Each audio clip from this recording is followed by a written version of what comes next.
ವೀಕ್ಷಕರೇ, ಮನುಷ್ಯ ಲೋಕಶಾಂತಿಗಾಗಿ ತಪಸ್ಸು ಮಾಡಿದ ಸ್ಥಳವೇ ನಂದಿಕೋಳಿ. ಇಂತಹ ಐತಿಹಾಸಿಕ ಸ್ಥಳದಲ್ಲಿ 5 ಲಿಂಗಗಳು ಇದ್ದು, ಹೀಗಾಗಿ ಈ ಸ್ಥಳಕ್ಕೆ ಪಂಚಲಿಂಗೇಶ್ವರ ವನ ಮತ್ತು ಪಂಚಲಿಂಗೇಶ್ವರ ದೇವಸ್ಥಾನವೆಂದು ಪ್ರಸಿದ್ಧಿ ಪಡೆದಿದೆ. ಮೇಕಳಿಯ ಪರಮೇಶ್ವರ ಗುಡ್ಡದಿಂದ ನಂದಿಕೋಳಿ ಅಂಕಲಿಯ ವನದವರೆಗೆ ಒಟ್ಟು 300ಕ್ಕಿಂತ ಹೆಚ್ಚು ಲಿಂಗಗಳು ಇವೆ.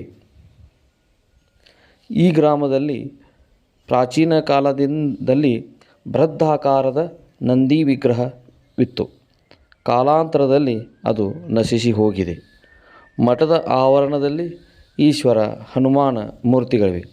ಬೃಹದಾಕಾರದ ನಂದಿ ವಿಗ್ರಹವಿದೆ.